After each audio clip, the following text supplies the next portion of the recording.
ઈદના દિવસે કતલખાના પર જનતા રેડ કરવામાં આવશે। રાષ્ટ્રીય રાજપૂત કરણી સેના અને અખિલ ભારતીય સર્વદળીય ગૌરક્ષા મહાઅભિયાન સમિતિએ જાહેરાત કરી છે। પોલીસ કમિશનર અને મ્યુનિસિપલ કમિશનરને કતલખાના બંધ રાખવાની અપીલ કરાઈ છે। બકરીદના દિવસે ગૌહત્યા રોકવાની માંગ કરાઈ છે। અખિલ ભારતીય સર્વદળીય ગૌરક્ષા મહાઅભિયાન સમિતિના મહિલાઓ મેદાને આવશે। કતલખાના ચાલતા હોય તે સ્પોટ નક્કી કરી ત્યાં જનતા રેડ કરાશે।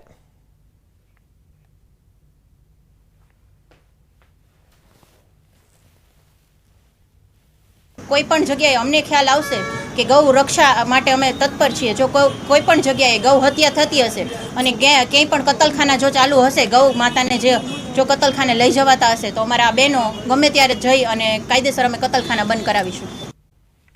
नगरपालिकाની સંકલન સમિતિની બેઠક યોજાઈ। મ્યુનિસિપલ કમિશનર અધ્યક્ષતામાં મળેલી આ બેઠકમાં અમદાવાદ શહેરના તમામ ધારાસભ્યો ઉપસ્થિત રહ્યા, જેમાં શહેરની વિવિધ સમસ્યાઓ મુદ્દે ચર્ચા કરવામાં આવી।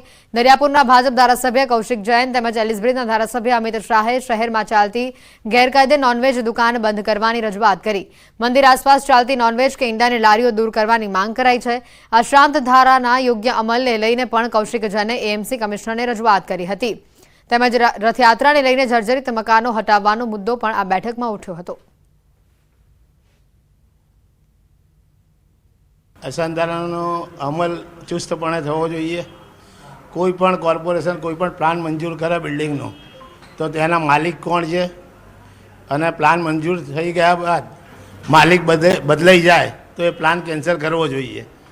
સિટી વિસ્તારમાં ગેરકાયદેસર જે આમલેટ ઈંડાની જે લારીઓ ઊભી હોય છે તે તાત્કાલિક ધોરણે બંધ કરાવી અને ગેરકાયદેસર મટનની દુકાનો જે છે હાલ એ તાત્કાલિક ધોરણે બંધ કરાવી અને જે કાયદેસર મટનની દુકાન છે પણ તેઓ ગેરકાયદેસર મટન વેચતા હોય તો તેની ચેકિંગ કરીને તેના સામે કડકમાં કડક પગલાં લેવા તેવી મેં રજૂઆત કરી છે। રથયાત્રા આવતી હોવાથી આપણા વિસ્તારના અંદર દરિયાપુર વિધાનસભા ક્ષેત્રમાં જે પણ જર્જરિત મકાનો છે તેનું ચેકિંગ કરીને તાત્કાલિક ધોરણે જે પણ પગલાં લેવાના થાય એ લેવાની મેં સૂચના આપી છે, જેથી કરીને ગઈ રથયાત્રામાં જે બનાવ ગંભીર બન્યો તો એવો ના બની શકે।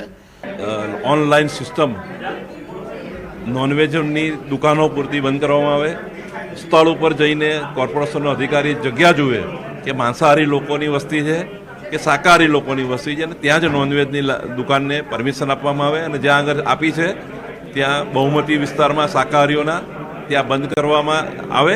રાજકોટના જેતપુરમાં બાળકી પર દુષ્કર્મ ગુજારનાર આરોપીને આજીવન કેદની સજા ફટકારવામાં આવી છે। 18મી મે 2020ના રોજ નવાગઢ ફૂટપાથ ઉપર ભિક્ષાવૃત્તિ કરતા પરિવારની 6 વર્ષની બાળકી ઊંઘતી હતી અને ત્યારે તેમનું અપહરણ કરીને બાજુમાં બંધ પંચાયતમાં આરોપી તેને લઈ ગયો અને તેના પર દુષ્કર્મ આચર્યું। ભિક્ષાવૃત્તિ કરતા પરિવારે પોલીસ ફરિયાદ નોંધાવી હતી।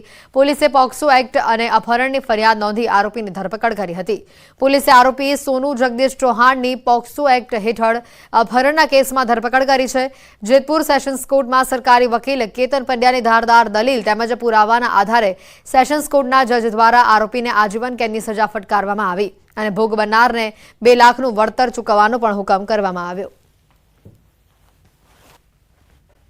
જિલ્લામાં બટાટાના ભાવોમાં તેજી હાલ સામે આવી રહી છે અને આ તેજી જોવા મળતા ખેડૂતોને જીવનદાન મળ્યું છે, કારણ કે છેલ્લા 5 વર્ષથી સરેરાશ બટાકાના વાવેતરમાં ઘટાડો નોંધાઈ રહ્યો હતો। તે જોતા આગામી સમયમાં ડીસામાંથી બટાકાની ખેતી નામશેષ થવાની કગાર ઉપર પહોંચી ગઈ હતી, પરંતુ આ વર્ષે મળેલા સારા ભાવોને લઈને એકવાર ફરી બનાસકાંઠા જિલ્લાના ખેતરોમાં રવિ પાક તરીકે બટાકાનો પાક લહેરાતો જોવા મળશે। વર્ષ 2020માં બટાકાના ભાવો 300 થી 325 રૂપિયા હતા।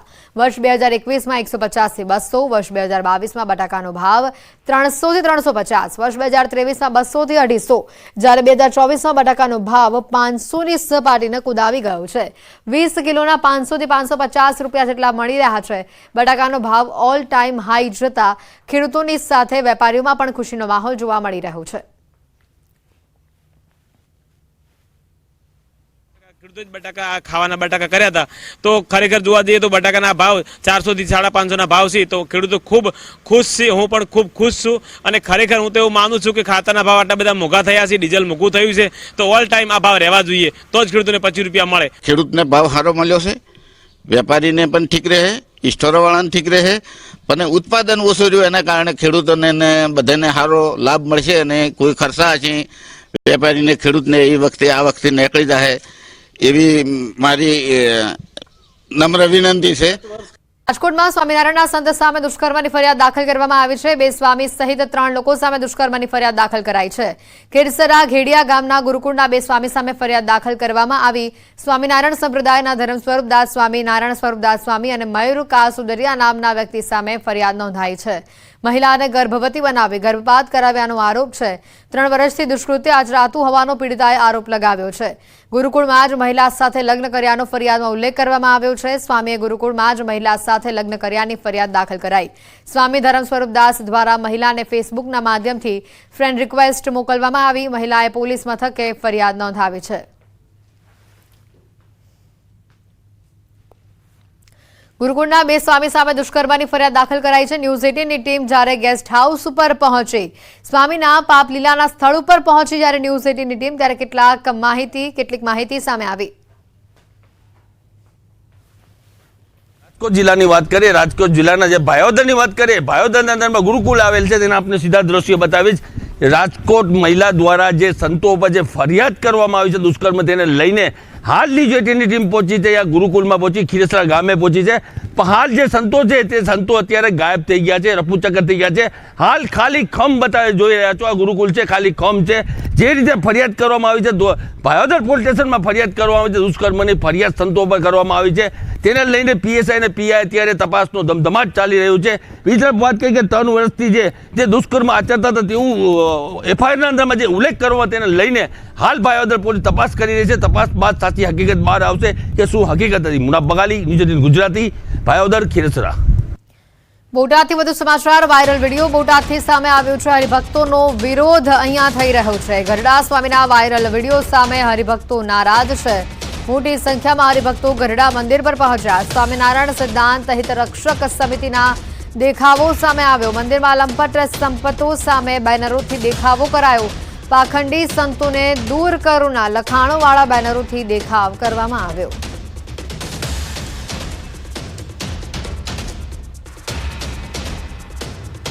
બોટાદમાં વાયરલ વિડીયોને લઈને નારાજગી સામે આવી છે. હરિભક્તો આ વાયરલ વિડીયોને લઈને વધુ નારાજ જોવા મળી રહ્યા છે. મોટી સંખ્યામાં હરિભક્તો ગરડા મંદિર ખાતે પહોંચ્યા અને બેનરો સાથે તેમણે પોતાનો વિરોધ નોંધાવ્યો. વાયરલ વિડીયો સામે હરિભક્તોની નારાજગી સામે આવી. આ નારાજગીના પગલે મોટી સંખ્યામાં પોલીસનો બંદોબસ્ત પણ ખડકી દેવો પડ્યો. મોટી સંખ્યામાં હરિભક્તો ગરડા મંદિર પહોંચ્યા, જેના આ દ્રશ્યો પણ સામે આવ્યા.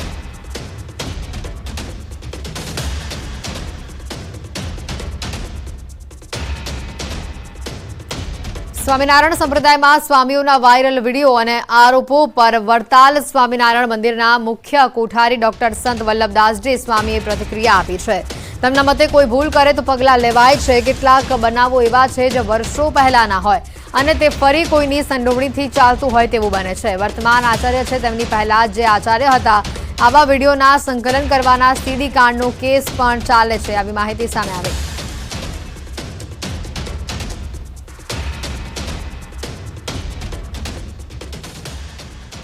જે સંપ્રદાયનું બંધારણ છે એ પ્રમાણે સંતો, વડીલ સંતો સાથે લઈને પગલાં લીધા જ છે. સંપ્રદાયના નિયમ પ્રમાણે તમારે શિક્ષાપત્રનું અધ્યયન કરવું, એમાં નિયમો લખેલા છે. એ પ્રમાણે શું થાય તો શું કરવું એનું પણ બંધારણ આપેલું જ છે. આમાં સંત કે અસંતની વાત જ નથી.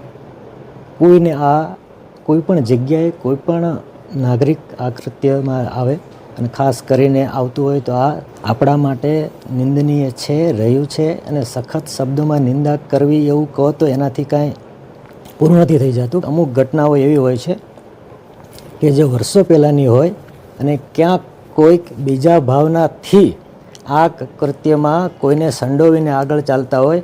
મને ખબર નથી મારે અત્યારે ચર્ચા કરવી જોઈએ કે ના કરવી જોઈએ, પણ અમારા જે વર્તમાન આચાર્ય છે એમની પહેલાં જે આચાર્ય હતા એ પણ ક્યાંક આવા વિડીયોનું સંકલન કરવાના મુદ્દા ઉપર જ એનો સીડીકાંડનો કેસ બી ચાલે છે. એટલે હું એવું ઈચ્છું છું કે સંપ્રદાયનું જે સારું નરસું છે એ સંપ્રદાયના સંતો હરિભક્તો ભેગા બેસીને એનું સોલ્યુશન લાવે છે, લાવી રહ્યા છે. સંપ્રદાયના અનુયાયીઓ જ કોઈ આમાં એ એક પક્ષને બીજા પક્ષના નાતે કરતા હોય તો હું લક્ષ્મીનારાયણ દેવ હરિકૃષ્ણ મહારાજના ચરણમાં પ્રાર્થના કરું છું. આ કૃત્ય સંપ્રદાય, સનાતન કે માનવ સભ્યતા માટે પણ શોભનીય નથી. દ્વારકાથી સમાચાર. દ્વારકા જિલ્લામાં મોડી રાતથી જ વરસાદી માહોલ. ભાણવડમાં મેઘરાજાએ ધમાકેદાર એન્ટ્રી કરી છે. વહેલી સવારે ભાણવડમાં 2 ઇંચ જેટલો વરસાદ ખાબક્યો. સારા વરસાદથી રસ્તાઓ પર પાણી વહેતા થયા. વરસાદી માહોલથી વાતાવરણમાં ઠંડક પ્રસરી.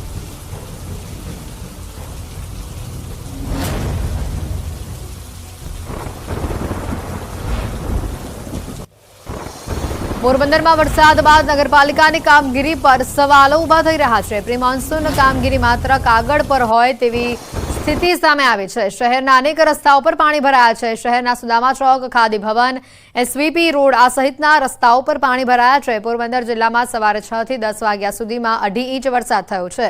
રાણાવાવમાં 2 ઇંચ વરસાદ નોંધાયો છે.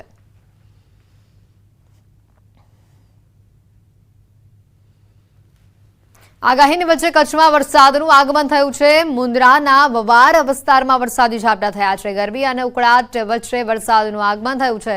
ગત રાત્રિના માંડવીના બીદડા પંથકમાં પણ વરસાદી માહોલ જોવા મળ્યો હતો.